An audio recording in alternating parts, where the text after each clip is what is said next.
What's up, everybody? SJG here, and you are watching the Road Warriors on HBCU Game Day. Of course, if you missed last season, I don't know what you were doing, but hey, it's a new year, new you, new us. But it's the same crew.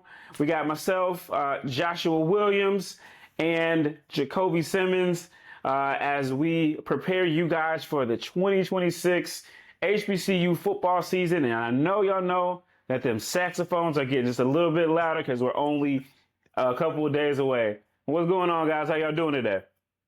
I'm chilling, baby. How about you, Jai? It's beautiful. Good, doing good.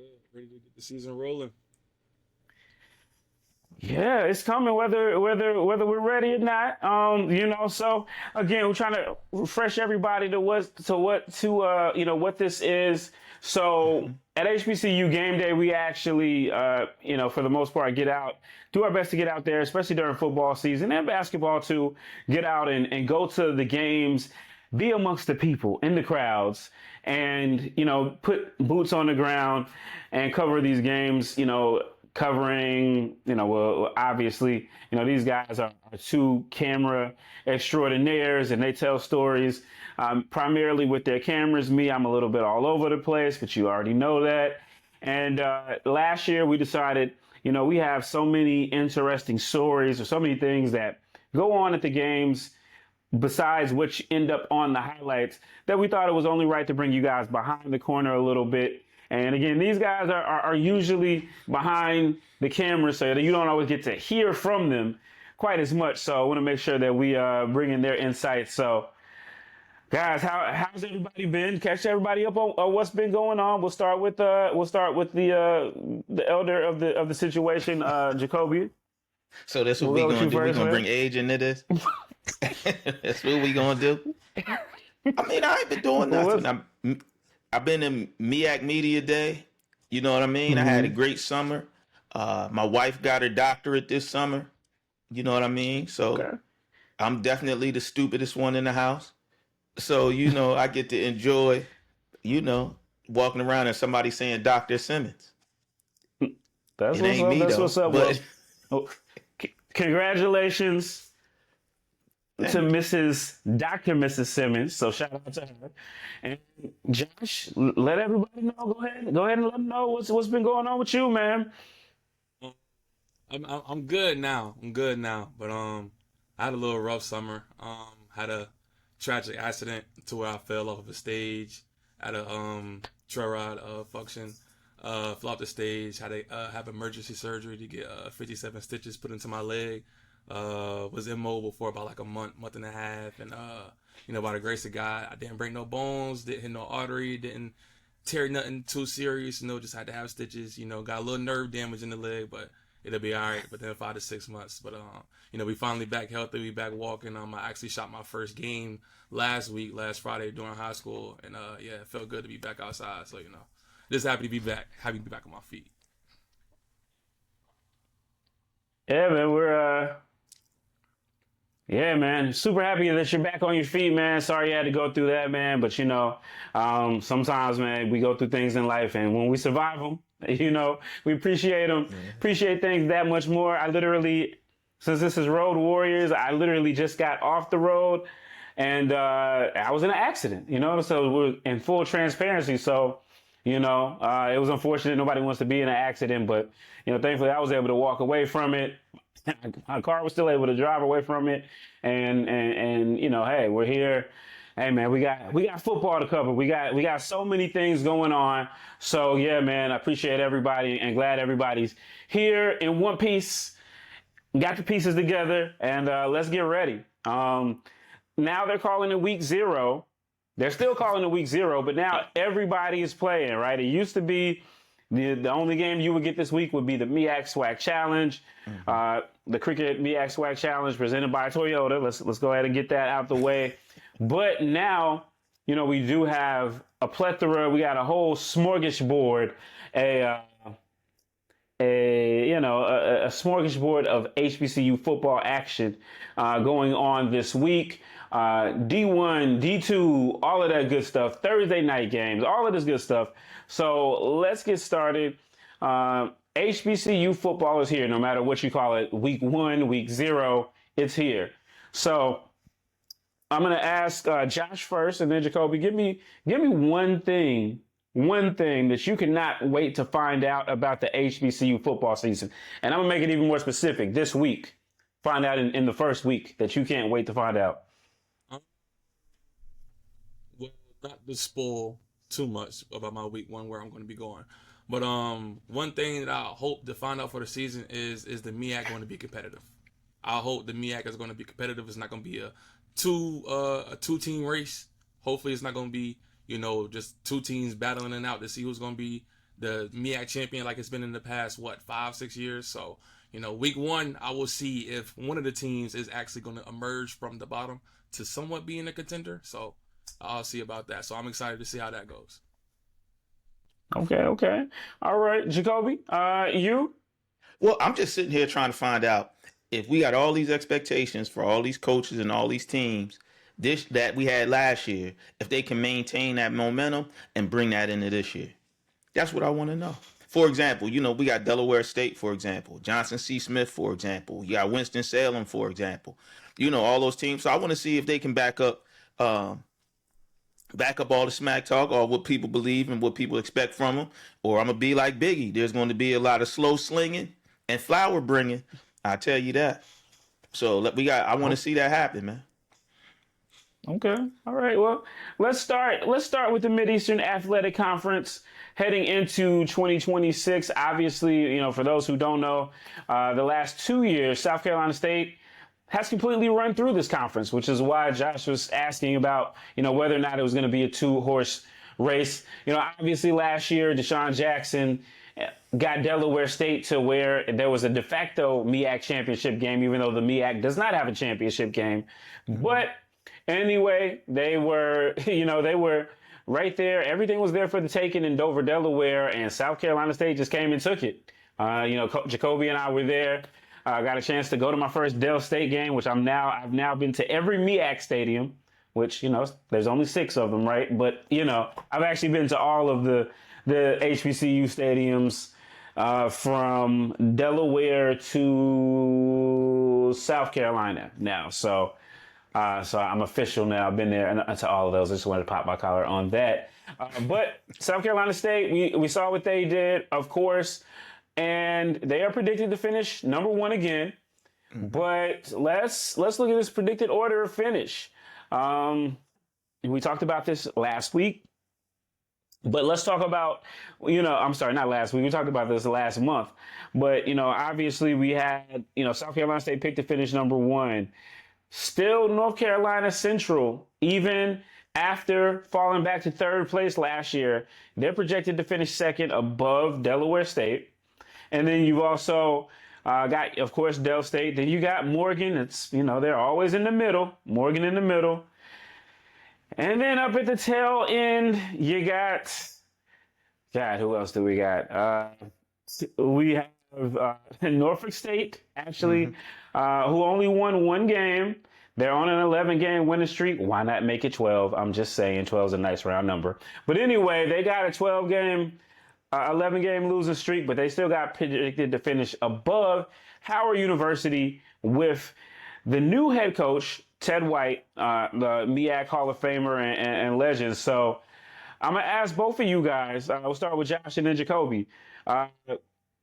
What sticks out most to you about how this was picked, and when we look at the end of the season, what are we going to say? There's no that team was picked way too high or way too low. I think the sole reason why they put Norfolk State ahead of Howard, just because they probably felt like Vic was going to do a better job of recruiting this year. Probably more transfers were going to come in, more players are more looking towards to go there. Even though they had a bad season, it's Michael Vick. It's going to be pretty easy to recruit whenever you're Michael Vick, compared to where Howard ended up on a slow slope. Didn't look like it was going to get any much better. So I feel like that's kind of where they went within that. I don't really know. I still personally would put Howard over Norfolk, but I can kind of see if that was the reasoning why they did it the way they did. So that's just my personal opinion on it. What you think about it, Kobe? Well, I think it's wide open. You know, in a sense, we know that it's South Carolina State and then everybody else. You know, the question is, though, that there's no best quarterback in the MEAC. We all got to figure that out. The thing about it is we know that South Carolina State has the offensive defensive line, and they're going to bring them horses. Now, when you put somebody in, he already got a couple playmakers. North Carolina State, you know, they got to replace Central. I'm sorry. North Carolina Central. I apologize. Excuse me. We know they got to replace their quarterback, right? And was it Josh Jones? Right? Who's your quarterback? Josh Jones, MEAC for first team MEAC quarterback. He might not even be first team. He might not even be starting at Central, right? You got Howard. You don't know. They got Ja'Shawn Scroggins. He might not be starting at Howard. Cameron Edge just came into Morgan State from Eastern Michigan and Maryland transfer. They got the guy Delaware State, got the guy Samari. Forget his name, big time transfer. I think it was East Carolina or Coastal Carolina. So, you know, I was always taught, or I always heard, the team with the best quarterback most of the time wins, right? So, besides, we all know everybody has to catch South Carolina State. They're the class of the MEAC right now. Trey Oliver, culture over scheme, is definitely going to be tested, but he's proven. As much as people want to say stuff about him and his teams, he produces and they're consistent. The one I think that's the scariest team on there is if Cameron Edge is a quarterback at Morgan State. This might be a whole thing. We always know Morgan State has great defenses. They lost 1 million games by less than 6 points or in the last minutes. If they learn how to win and Cameron Edge can be the quarterback, Damon Wilson definitely stated that this was his smartest quarterback room. You know, that's a big thing. We know Central got playmakers. If he can get somebody else, if they can just manage the game and get the ball into the playmakers' hands, you know what I'm saying? And then Vic has a dark horse. I think Michael Vick's quarterback, the kid from the JUCO out in California, may be a dark horse. So, you know, the MEAC, to me, is wide open. Damon Wilson definitely has Morgan State and has a quarterback, which we know is the X factor at Morgan. They just can't get a quarterback, and if this is the first year with one, we'll see how the offense operates. So, I mean, that's how I feel about it right now. It's just wide open, and anybody can win it right now, but we know the clear front runner is South Carolina State. Yeah, Josh, anything you have to add there on, you know, the MEAC in general? We're gonna get into some more. Well, let's just go ahead and talk about it. Let's go to look at Del State. All right. So as Kobe alluded to, man, you know, North Carolina Central, they lost Walker Harris, you know, who was the 2-year starter, and then before that they had Davius Richard, and so this is the first time since pre-COVID that they don't know who their quarterback is, or they don't have a guy who's been seasoned and groomed and has significant starting experience. I don't think Jones ever even started. I don't think Walker Harris missed any games. So I do know, you know, there were some. I think he missed one, and Jones started for one game, if I'm not mistaken. But I think Jones has thrown under 10 passes. Yeah, I do recall in the UNC game that they played 2 years ago, Walker Harris got hurt right after halftime, and then Jones had to come in and finish the game. Yeah. Gotcha. So yeah, so we know that they are missing their quarterback, but also South Carolina State as well. You know, last year they kind of came in that we weren't sure who their quarterback was going to be, but we did know. But, you know, hey, it ended up being Billy Atkins for most of the season. He did a great job, a bang-up job, and won that thing and you know, did his thing. And then we get to the Celebration Bowl in the first half. You know, they're struggling. He's taking some hits. They come in the second half, and Ryan Stubblefield got his chance, you know, to write himself in South Carolina State history, you know, as the quarterback there. So, you know, last year there was no clear-cut quarterback, but you had two seasoned seniors. And then also, again, I mean, if you look at the top 3 schools, all have questions at quarterback. When you add South Carolina State, North Carolina Central, and Delaware State, yeah, Josh, with you, do you think that Delaware State, in your estimation, is it the start of a great story, or is it just a 1-year wonder in your estimation? In my estimation, I think it's the start of a great story. I simply feel that way because D-Jack has simply built up a culture within that Delaware State team in just 1 year. You could just tell by, how Kobe can vouch for it as well, like the energy in the locker room, the energy in the pregame, the energy during practice. Like, it's always been like a culture that he's trying to build within Delaware State. And then also within it as well, a lot of the stuff that went well for Delaware State last year wasn't primarily based on the quarterback. They had a really, really, really good defense that a lot of people slept on with a great run game. And it's like within that, you don't really need a quarterback to make all the throws like a Walker Harris would. Would it be great? Yeah, it would be 100% great to have that. But they relied so much on that running game. They had 2 running backs that were very much dominant in the MEAC that ran all over the MEAC. So it's like, I'm pretty sure, like, yes, they would love to find a quarterback, but DeSean Jackson has pretty much built that offense around being able to run the ball, dominate the O-line, and control the line of scrimmage on both sides of the ball. So I feel like it's the start of a good story because if there's one team outside of South Carolina State that has a good O-line that I can trust, because that's one thing that you can worry about. Not that you don't have to worry about within football, is if you got a good O-line, good D-line, you can figure out everything goes out. You got good O-line that can hold it down, good D-line that can stuff the run, get to the quarterback. We can figure out who can be the quarterback. We can figure out who's going to be our weapons on the outside. Let's just make sure we get the front 7 locked in first. And Jacobi, I will say, Josh, you talked about the 2 running backs, but Jacobi, if I'm not mistaken, both of those leading rushers are gone, right? I know Gillis is gone, and he's at Arizona, and his second, and the other back as well. What do they have? Do they have anything left in the tank in terms of the running game? You've got a chance to see them, more than we have. So your thoughts? Well, this is the first thing I wanted to say. I told Josh that same thing he's talking about now, week 1, and he ain't want to believe me. I don't believe it till I see it. I don't believe it till I see it. It's Delaware State. Now they got a great culture. They got blah, blah, blah, and Kobe can vouch for it. Yes, I can vouch for it. Now, what I would like to say right here. I told you so. That's Kobe's first I told you so of the season. Yes. It will not be his last. It will not be his last of this show. So it will not be the last of the show. Kick it. And so when we're sitting here breaking this down, I do agree. They got a great offensive line. They got great defensive players. They're very big and a very physical team. But they brought in a new quarterback in August, right? I feel like the MEAC, when it comes to quarterback, got more auditions than the Tyler Perry movie, right? Everybody sitting there trying to get a job at the last minute. So sitting here, you figuring it out. Like, I do think he's trying to figure out, but when you get a quarterback in August, he either got to be coming in as the number 1 and have high expectations, or you see that your room has some problems in that game. They still got Kobe Boykins. He got jets. That young fella got jets. And if they open some holes for him, we're going to see that. Because, like, the thing about Collier is that he has a skill set. But I think what D-Jack's been talking about is improving the passing game.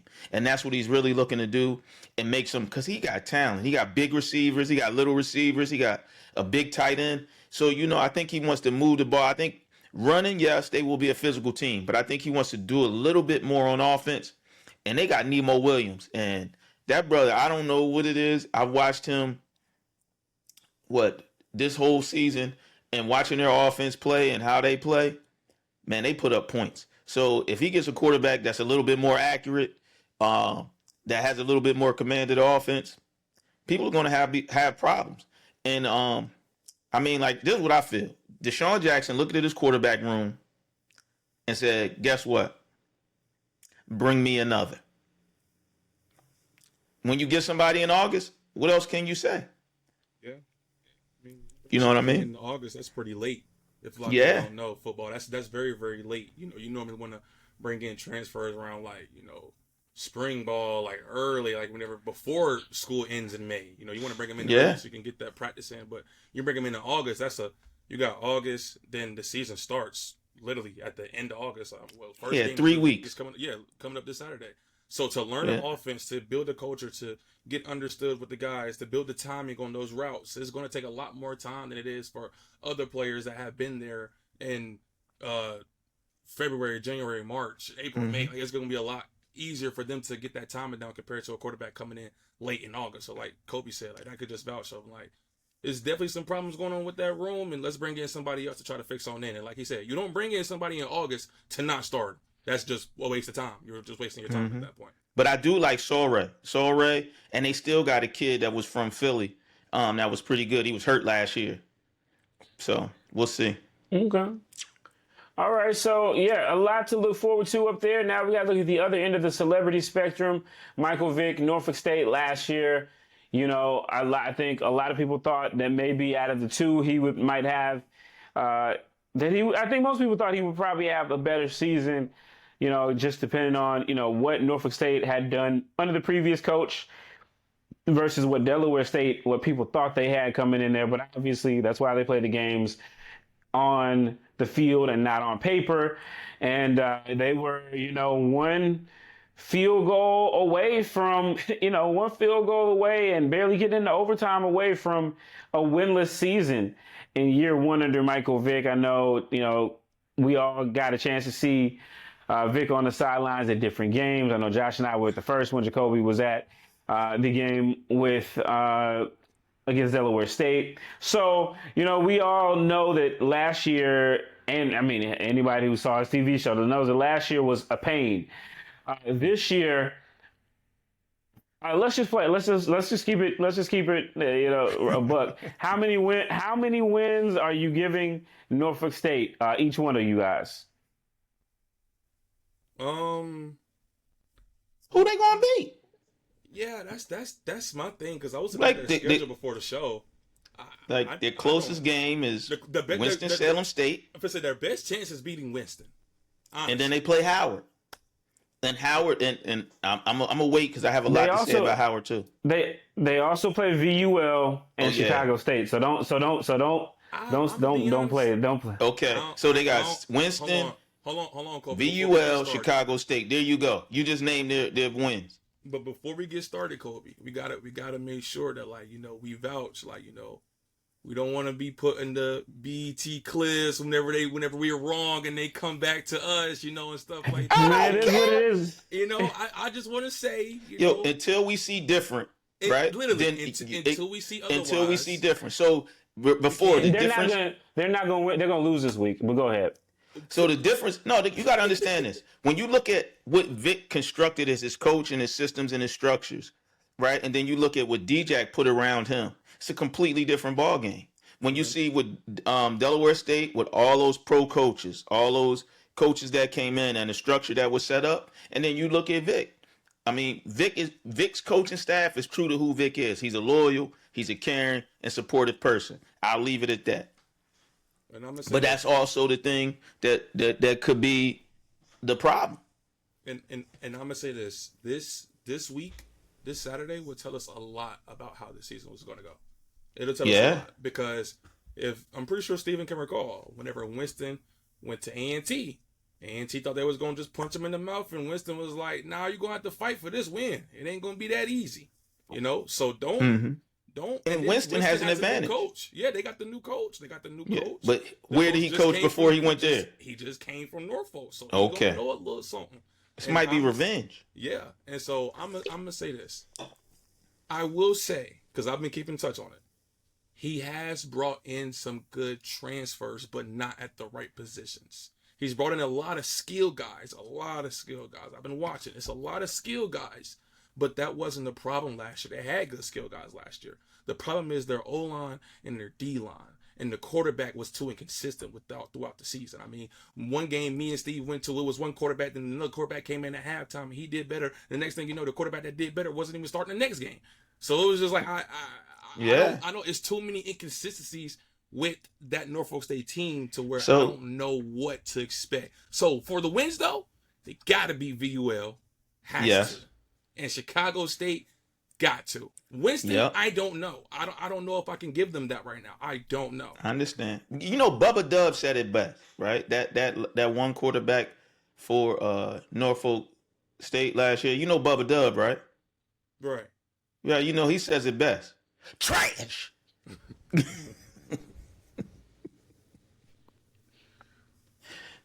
Okay. All right, there we go. So, all right, let's go over to the CIAA. All right. So predicted order to finish that dropped earlier this year. So we had Lincoln at number 11. We had Shaw at number 10.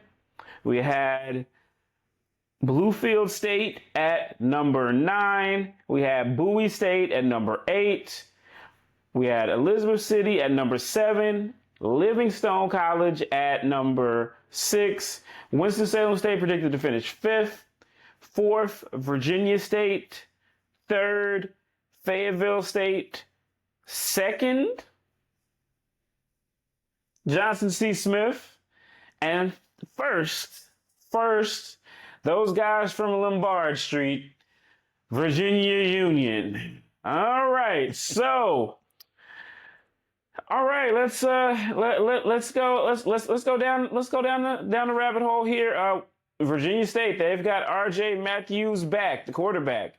I think he should have hit the portal. I'm surprised. I'm surprised that he didn't. But again, I like it when the D2 guys show some loyalty or what have you, and I think that says a lot about him. But if I was Del State, I don't know why they wouldn't have gone after him. That's what I was going to say. Del State, Norfolk State. I don't know why they didn't attack him much harder. Like, he's literally a great quarterback that could fit both of their systems perfectly. And also, I was going to say this too. Him at Central would have been nice to see. With Coach Oliver, I mean, he just had Davius. We can't say that he ain't got a little Davius in his game, just a tad. I think it could have worked, but continue. I don't want to get off track. It could have, but again, I like it when we got some guys that have some loyalty, man. It's not a lot of that in this day and age, and I'm not, just trying to cast that on the young people, but it is good, that he shows some loyalty and maybe he still feels like he has some development to do before he would go up there, because we saw, we've seen varying sense of these CIAA guys transferring up. We saw Isaiah Freeman when he transferred up to Hampton. I mean, he had some kind of mixed, and now he's at Howard. He had some mixed results. We'll see what Dalen Lee does over at Tennessee State this week. They're going to take on Jackson State. So we'll see what he's got going on over there. But I don't think it's the worst thing in the world. Steve, but look at Virginia State's facilities, right? Yeah. So unless it's some NIL or some big money, it's not like he's leaving a program with terrible facilities and comforts, all those other things. You know what I mean? His dad was also a college baller, so it's a bunch of conversations that could have. And I think if he had went to Delaware State, it would have been when he first went out of high school. And I'm pretty sure he feels a certain type of way that he wasn't recruited initially, or if they ain't coming to him, because I'm sure he ain't looking for them. Understandable. Yeah, and I just left Virginia State's campus the other day, man, and it's a beautiful campus, man. A lot of new buildings there, and I did my CIAA stadium rankings, and they came in number 2, a controversial number 2, but there's a. Hey, listen. Please don't say it. Listen. Behind who? Listen. Please don't say it. Listen. Behind who? You've never been to a game there. But anyway, listen. Behind who? Behind who? That's a racetrack, man. That is not on. Nobody counts that as a real down. Oh, here we go to Homer. Homer. Kobe, everybody, here we go. Kobe, it's week 1, Kobe, and this is what we gotta deal with already. But everybody's picture is coming from them playing at Bowman Gray Stadium. I'm just saying, it's something special about that place. All right, so I'm gonna go over that. So we know this. Virginia State got quarterback continuity, and that's the beauty of it. And them about to win. And plus, I like Frazier. Well, quarterback wasn't their problem though last year though. But we know defensive back, their defense, that back line was suspect. But Union put the clamps on RJ that game. You know what I mean? But Frazier, I like Frazier swag. The championship will come through Petersburg. Direct quote, Henry Frazier III. Excuse me, Dr. Henry Frazier III. Well, of course he's gonna say that. You don't think he means it? He mean it. I'm sure he means it. Okay. I'm Just sure like he means we know it, you're but going I'm to say saying, Winston, the Bowman Gray is the best stadium in the CIAA. It's also you the know? best NASCAR track in the CIAA too. The only one. It's also got the most capacity, the biggest homecoming, all of that good stuff. Yeah. Okay. How about that? All right. So. Anyway, we got him coming back. We got Curtis. Got the most championships. Not for long. Go ahead, man. Yeah. Yeah. Anyway, see, I got me off of here. We wasn't even talking about the watch your ram mouth, man. All right, let's see. We will go on the other side of. We'll go up. We'll get off 85 and go up 95 to Virginia Union. Now, speaking of what people do have and who is coming back, this is about who isn't coming back, and that's Curtis Allen. Listen, he's the first Harlan Hill Trophy winner in the history of the school, the conference, or HBCUs. Okay. So let's not act like you get one of those every day. Okay. I know the propaganda's out there about, this, that, and the third, but obviously big shoes to fill there. But I'm not really worried about their running game in general. I'm sure their running game will be good. They won't have RoboCop running, but they'll be pretty good. But the passing game is usually the question up there on Lombard Street. So. Let's see. But and then we've also got to look at Fayetteville State. Those Broncos. They besides that one year where they fell off the wagon, they're usually in contention, and a lot of people think highly of them. I talked to Chris for our show on Wednesday, which has now been rebranded to CIAA versus everybody. We'll let that other conference sit down while the CIAA stands up. And they actually play each other. Too. Yes. Yeah, so we got Fayetteville State, VSU has been hanging around every year. Everybody, that one year they picked them to win it over. They picked them to win it over Union, and they didn't even make it to the championship game. But that is what it is. So those have kind of been the four, and then we'll see. Now, which CIAA contender lost something that nobody is talking about enough? Just before we get out of the CIAA, any team out of that top four, Virginia Union, Johnson C. Smith, Fayetteville State, or Virginia State, because we do know that they are going to have 2 games that weekend, so 4 teams will be there. 4 teams will be there. Odds are it will be those 4 teams. But if there's a team outside of those 4 that will end up in Durham, both of you guys got to give me one. A team that's outside of that 4 that'll end up in Durham? That'll end, yes. Smoke crack, don't you? Shaw, because they play at the stadium, so Shaw. that's the only. Shaw play at the stadium, so that's the only. I can't see it. I guess. Out of those 4, I can't see it. I tell you who I like coaching. I can tell you who I like coaching, but I don't think ECSU is going to be there. But I love the coach. I love what he's doing with the program, and it's really improved. And I don't know what it is. Bluefield State coach, I like him, and I like what he's trying to do with the program with the little bit he has. But they just play football for him, Everybody gets down there and plays football for them. Now, do I think they're going to break the top 4? No. Do I think ECSU is going to break the top 4? No. But I like what the hell they're doing. Because, like, you brought up a few quick things about the CIAA, right? I mean, about Virginia Union. But they got Rosales back starting at quarterback, 2,000 yards, 21 touchdowns. They got Trayvon Tinsley at running back. He already had an 800-yard all-CIA back, right? And then what I cannot refuse, I cannot refute and argue, tradition and culture. They play 4-11, as Coach says all the time. You know what I'm saying? And then he brought up them losing Curtis Allen. That's nasty work, Steve. That's real nasty work. Because they nasty work he lost. But you know this. Hold up, can I say this?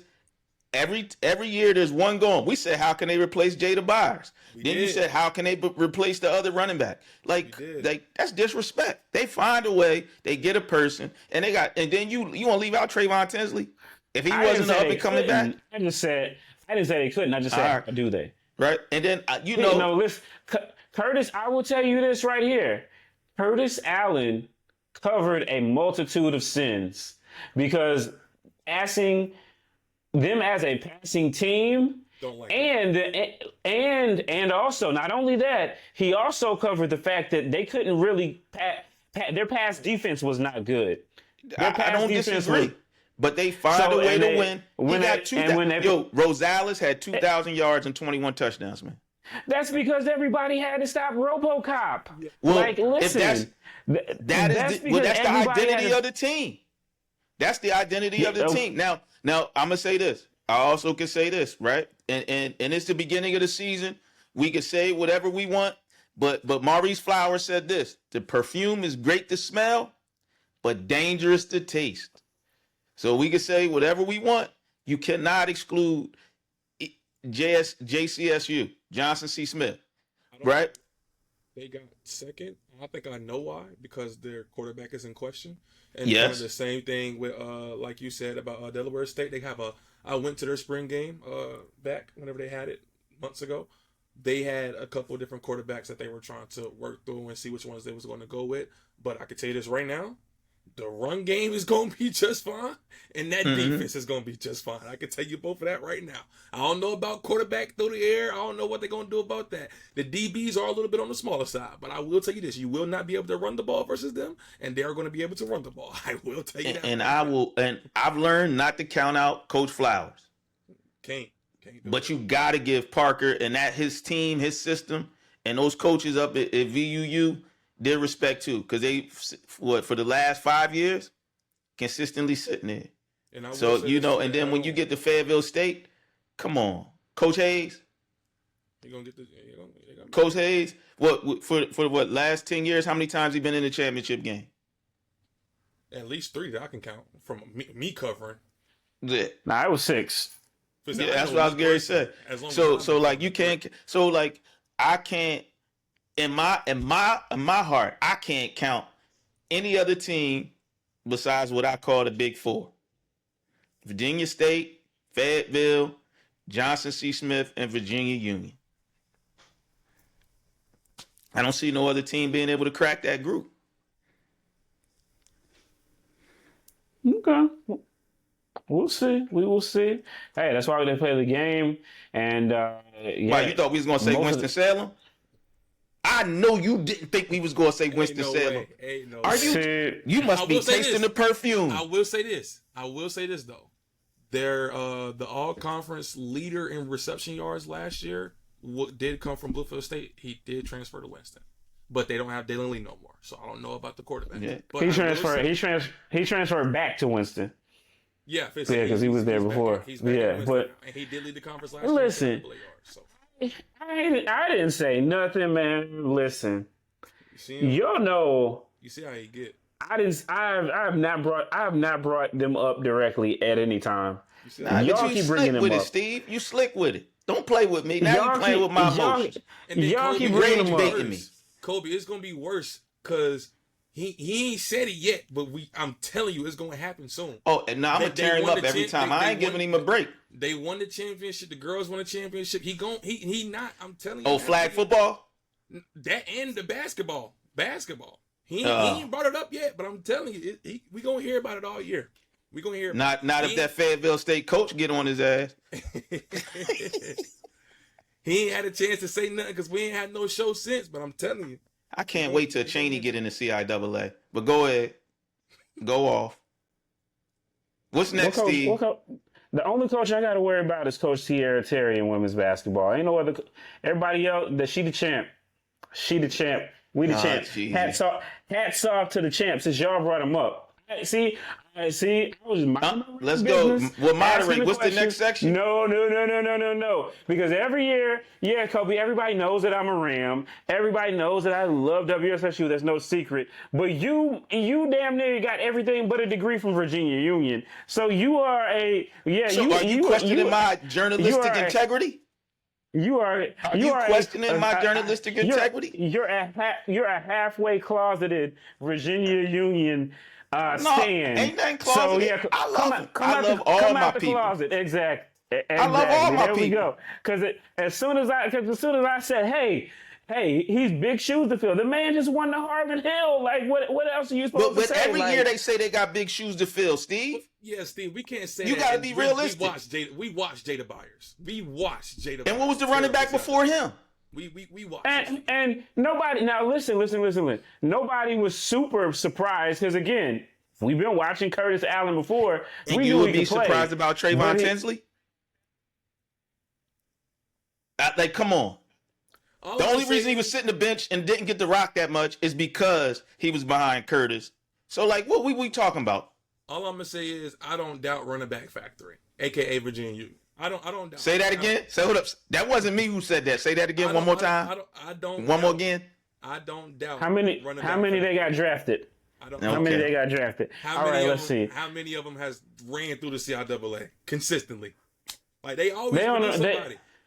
They on the run. They on the run. Hats off to move on. They on the run. They on the run right now. But every run comes to an end. Rome does not last forever. If you know, you know. Yeah, anyway, we know. Check out Winston. You know, Rome don't last forever. You know.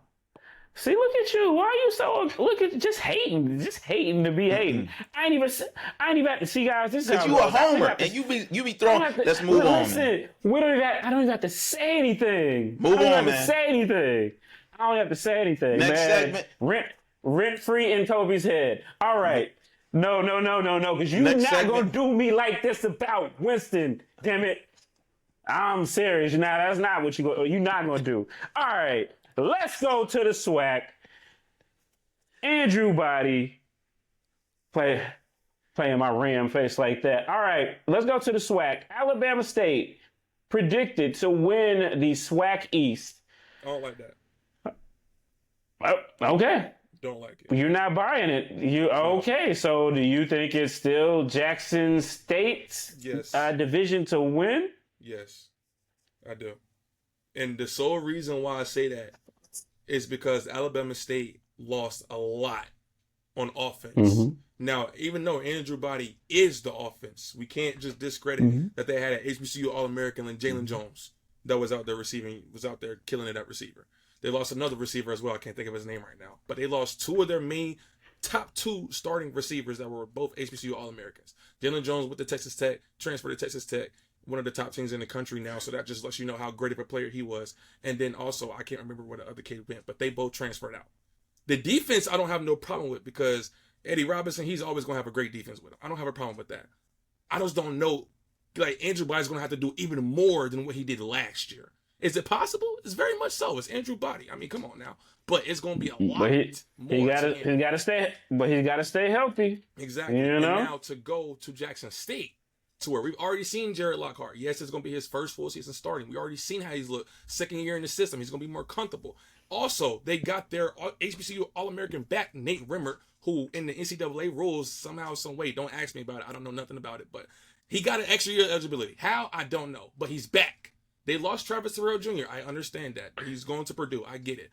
but they also have preseason All-American Cam Silas. They have another receiver, Joannis Artillery, something like that. Can't pronounce his name correctly. I'm so sorry if you see this, but I feel like we know. Forcillian, Jonah, yeah. Yeah, I feel like we know what we're going to get with JSU compared on offensively and defensively side of the ball compared to the unknown on and outside of Andrew Body. We don't know what we're going to get outside of Alabama State. So that's the one reason why I say I don't like that Alabama State gets the nod over JSU. Like, that's the only reason. I get it. Why not PV, man? You sleeping on PV?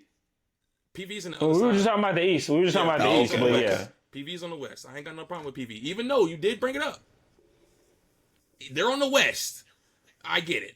So there ain't no really much competition over there other than Grambling, I guess you want to say, whatever, cool. But I don't know what to expect from PV either outside of defense, because I know DeSean Jackson, you're always going to have a great defense, exotic blitzes, and the 3-3 high defense. I know Coach Jackson, I love his defensive scheme as a former defensive player in college. But offensive side of the ball, they lost Cameron Peters, and they lost their star receiver, Josiah Rock. Who's going to play quarterback? Like we just said with the MEAC. Who's going to play quarterback in the top 3 schools? Who's going to play quarterback for PV? I don't know. Now, defensively, like I just said, Coach Jackson, I believe in you. I got faith in you. I know you're going to get the job done.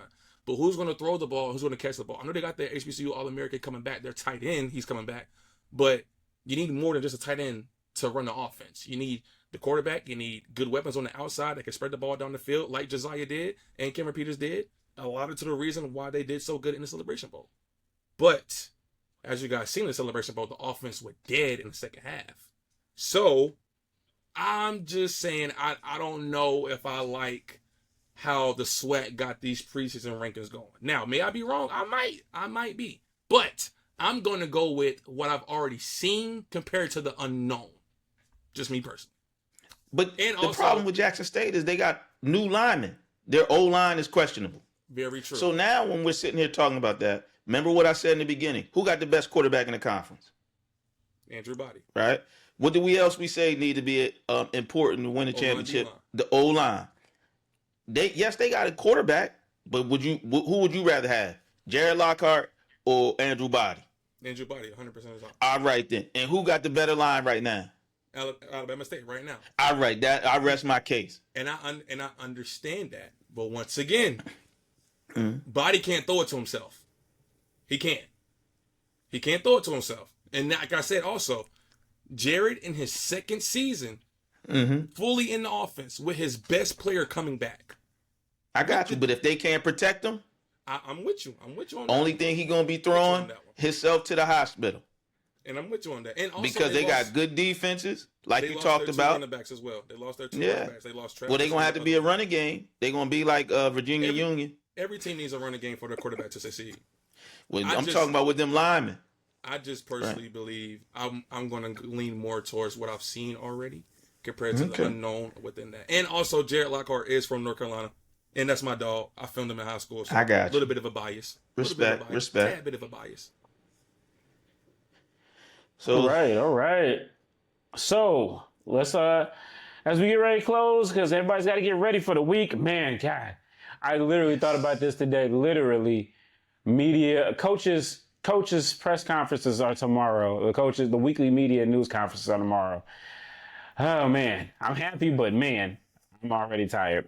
All right, let's get over. Let's play.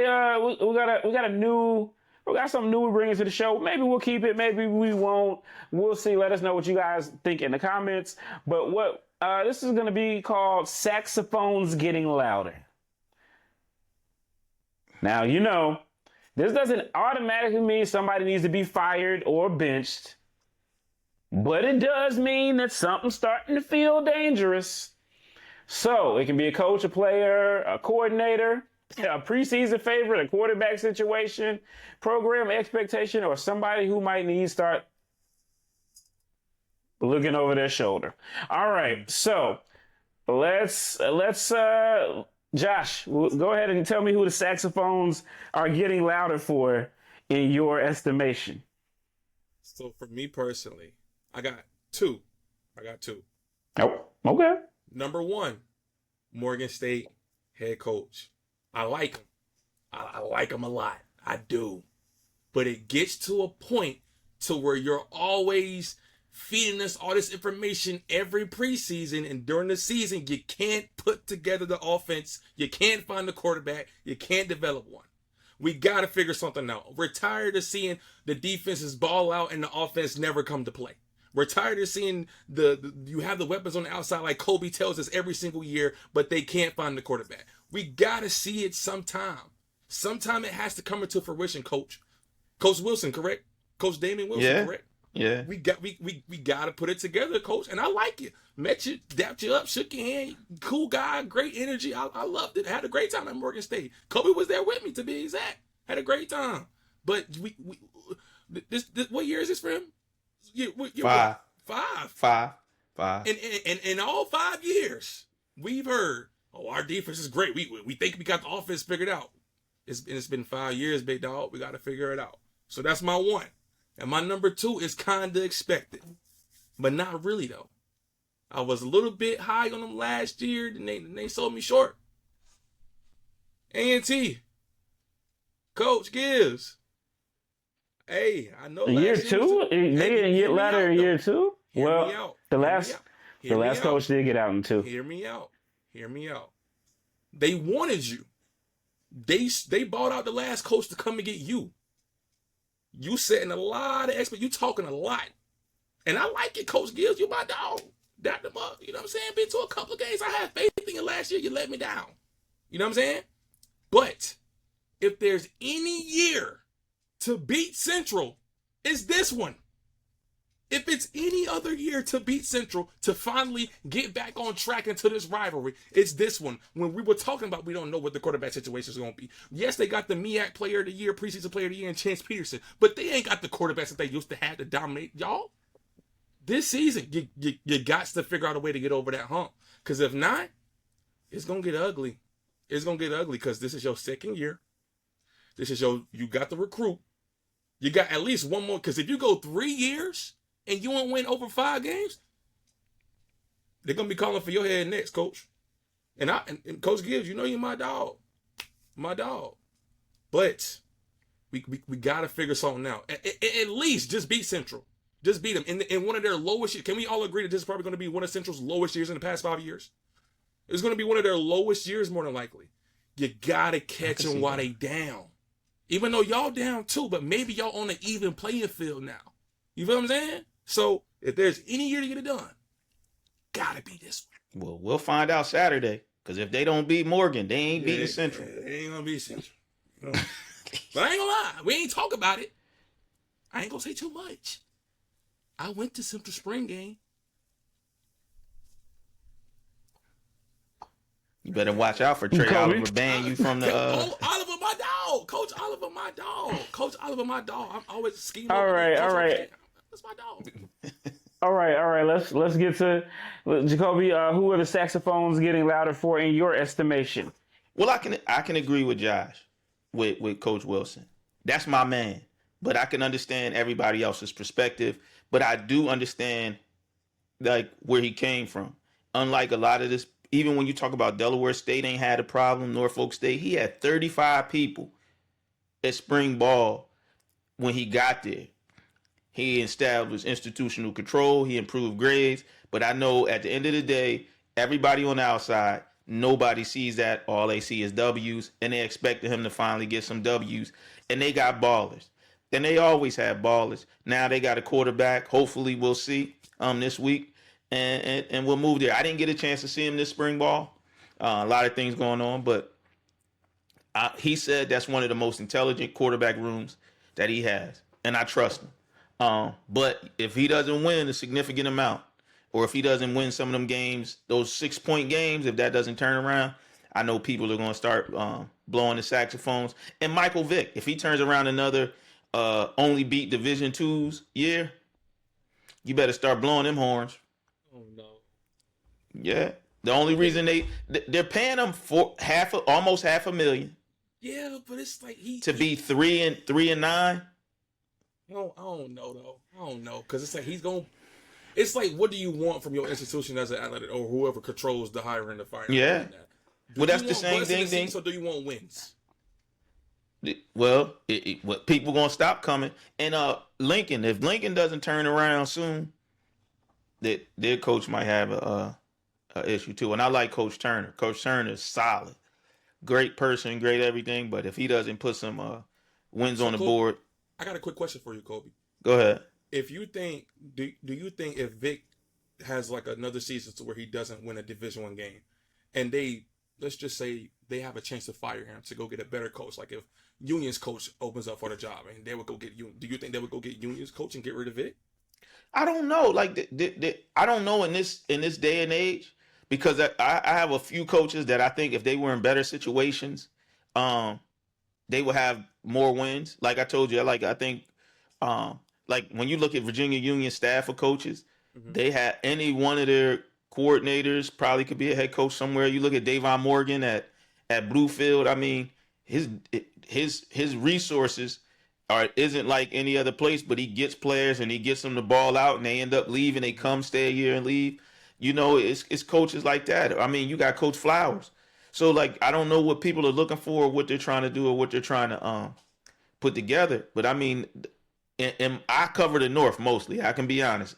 If it's below Virginia, I'm not sitting there. But those coaches right there, definitely. I really think Davon Morgan would be good if he went somewhere. You got Diego, the running back coach at Virginia Union, the defensive coordinator at Virginia Union. You know what I mean? Morgan State has a plethora of coaches that have been there and that produced. Their defensive coaches are phenomenal. So, I mean, I don't know. I was thinking, because like I was saying, like, if he has another losing season, will they go get a great coach to fulfill the winning, but it may not put more. It depends on what they want and what they see. Yeah, you know, if they see progress, yeah, right? That's all that matters sometimes. And then they're invested in him, because they got to see if the university's invested in him, and that's what matters. But they paying him a lot of money to lose. Yeah, and I know we talked about it last year. You know, you got the basketball program.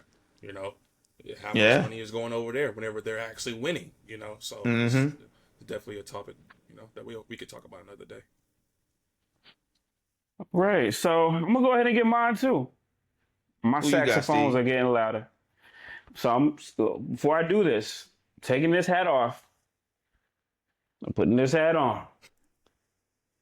Oh, Jesus. All right, Rashad McCants, what's your props? Okay. I got two names too. I'm gonna go ahead and two names too.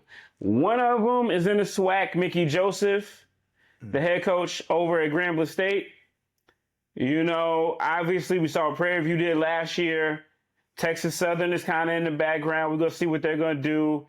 Obviously, everybody's talking about Marshall Faulk as well. But Mickey Joseph, you know, I think they won 7 games last year. But, you know, you start to peel away that. You had a couple of sub D1 games, I believe. And, you know, Grambling is a place, you know, is one of those places where they expect to get to a championship. They have championship expectations, and they haven't been there in a while, and I know what that's like. So I know over there at Grambling, you know, their patience with them you know, let them have another 7-win season and lose the Bayou Classic again. Hey, man, I don't know what to tell you. They about beat Jackson, didn't they? They did beat Jackson. They beat Jackson. They beat Jackson the last 2 years, if I'm not mistaken. But then they lose games that they are supposed to win. So that's there. And this other one, man, is controversial, but I'm gonna put it out there because why not? I think they're getting louder in Ettrick, Virginia. Ooh. I think for Coach Frazier. That's a good one. You know, again, they've done a stellar job. You know, and you know it's a new day of football. It's his first job after being out of head coaching for a while, and they've had some success. They made it to the championship that 1 year, but he's the highest paid coach in the CIAA, and he's been there. This is year 5 for him as well. You know. And I don't know. You know, I don't know. I'm not gonna say he's on the hot seat. You know, because I think Virginia State's a But I will say, I mean, when you are the highest paid coach in the conference and you haven't got a championship yet, and last year, I think, what were they, 6-4? They were 6-4 last year. Took a step back.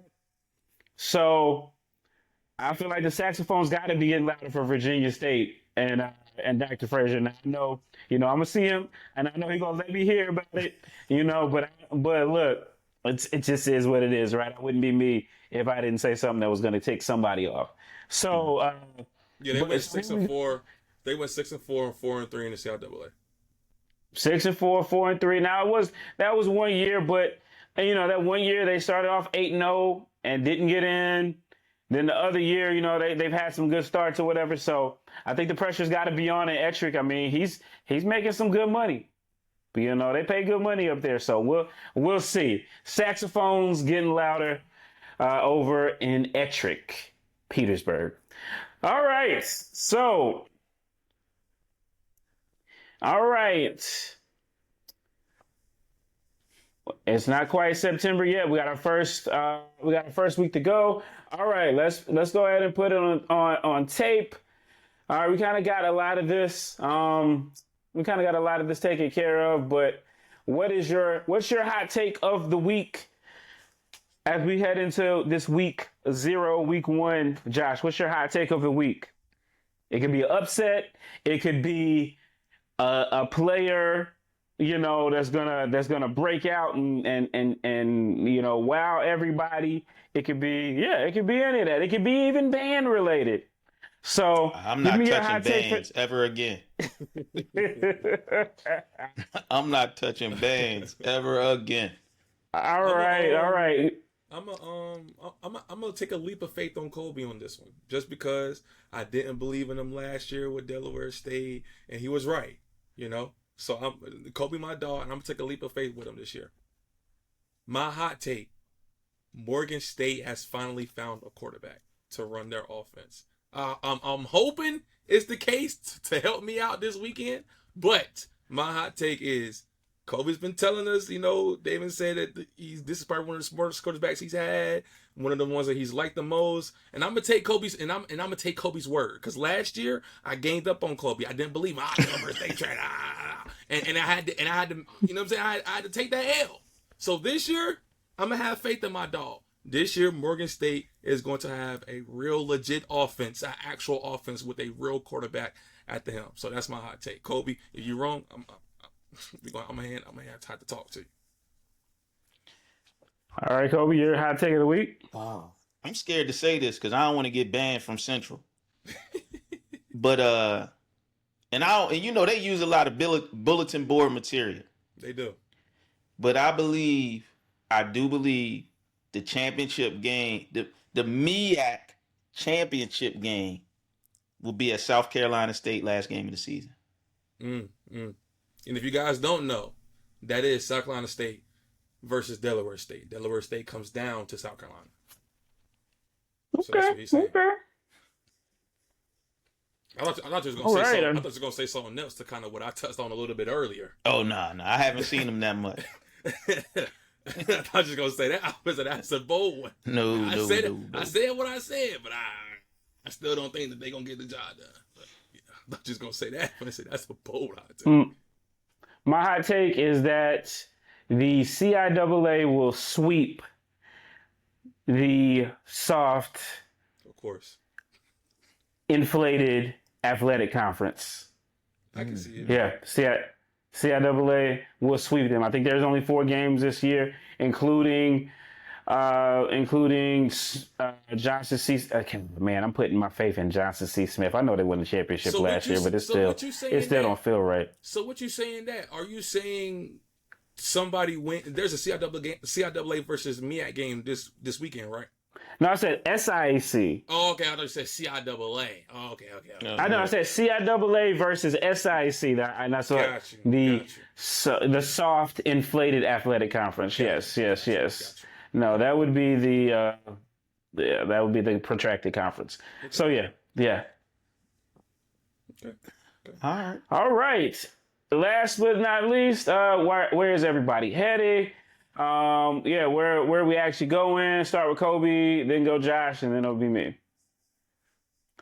So I'm going two places. I'm going to Delaware State on Thursday. Albany State versus Delaware State. And I'm looking to see if they can start off and observe their players and see if they're in the same place they were last year. They were a very physical team against the University of Delaware last year, and they looked really good from the beginning. I want to see if they're going to continue that cycle because I really I really do like Coach D-Jack as a coach and what he's trying to do with the team and what he's put together. The culture he's built, the discipline he's put in there. I really do like what the team is, and the team likes each other. Like I've been around the team and other atmospheres, and I really see the positive energy that he's put into his team. And then I'm gonna go hang out with Steve to see if Michael Vick can get his first win against WSSU. You know what I mean? And the thing that I'm most interested is to see how this. I know I talk a lot, and I was talking about the quarterback last year in Norfolk State, but I really like the kid from California, his energy, the energy he had with his teammates at Media Day. I really want to see, and my biggest thing is to see if this kid really can play, and what's that going to mean for Michael Vick going into the season. Because if that kid can ball out, that's going to mean a lot. Huh? Is he a new kid or was he on the roster last year? Nah, he's a JUCO player from California. So I'm not sure because he hasn't officially named him as a starter. But if he sends him to MEAC Media Day, then he's probably the one for sure. that's leading the thing. But I'm really looking to see him. And my thing is if this young boy can play, because I know what Steve is saying, and I get it. You know what I mean? With the potential that this game could be a trap game for Norfolk State. For sure. But I'm expecting them to blow out Winston-Salem. Nothing against, it's just a D1, D2. So I'm not trying to put down Winston-Salem. I'm expecting them to put something on them if this quarterback can really ball out and if he brought in those right players. And that's what I want to see. If it's a tough game, he's going to have a long season. To your point, Norfolk State's only win last year came to Virginia State. So they're only and that was an overtime kick. Yep, that was an overtime. That's the game I went to. SD card broke. Sad, hated it. But that game was very much back and forth. Virginia State took control of that game early. That was the game where I figured out who Matthews was. And I was like, how is this player not at Alabama? Like he was getting out the pocket every time and making a throw. So, it could if Norfolk State coming there tiptoeing, Winston can punch him in the mouth like we talked about. They do have the advantage. They got the coach that just came from the school. So it could definitely be a trap game. Definitely can. Where you headed, Josh? Where am I headed? Well, elaborated on it a little bit earlier, but I will be going to the illustrious, institution, North Carolina A&T. I'll be there for their season opener. In Cats. I'll be there taking on Morgan State. As I touched on earlier, I hope to see that what Kobe and Damon Wilson has said about their new quarterback situation, because I truly have felt like Morgan State has been one of the better teams in the MEAC. Their offense just hasn't been able to pick up the load that the defense carries. Like we're literally seeing what's his name, Eric Hunter go crazy in the preseason. Elijah Williams going crazy in the preseason. Their defensive players have always shown up and been outstanding players. It's just the offensive side of the ball can never pick it up. And I feel like there's no better game to try and show forth the offensive side of the ball than versus A&T. With all due respect, A&T would be like the perfect. If it's a new quarterback, it's a perfect chance to get your feet wet into college football. And then also, if I recall correctly, the last time that these two teams played was whenever A&T was on that big win streak. And then Morgan State knocked them off that win streak. So if I'm pretty sure, if my information does me correct, this game has a lot of, history behind it. So hopefully it's some bad mouthing going on, a little bit of excitement, some actual energy put into it. Players' first game out, want to hear the pass pop, and I want to have a great game. So, yeah, I'll be over there in Greensboro. Yeah, man, all those MEAC schools fake hate A&T now because, they left the country club. But I'm a Ram. We've been hating A&T for real forever. So, whatever. It's cute. It'd be something to talk. It'd be something to talk about. But I will be heading up to Norfolk as well. Looking forward to it. A lot of excitement at Winston-Salem State, for Coach Woodbury's first game. the first game of his era, and get a chance to play against Norfolk State. So the Rams are rolling up to the 757. We're gonna paint the city, the whole 757, red and black, and we're actually red and white. Those are actually really our colors.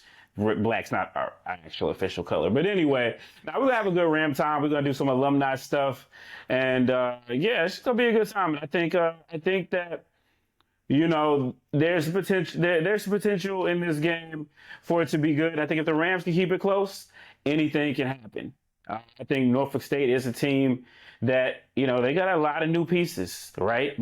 From last year, they had to get a lot of new pieces. So, it's still a live action. It's still, they've been practicing together and everything like that, but it's still a live action game. And some things you just don't know until you actually get in the heat of battle. So I think it's, hopefully it'll be a good game. And I have a good time either way. But all right, guys, that is it for season 2, episode 1 of the Road Warriors. Please, should have said this already at the beginning of the video. Make sure you hype us up. That's the new thing on YouTube and all of that good stuff. So hit that hype button so a lot of people can see this.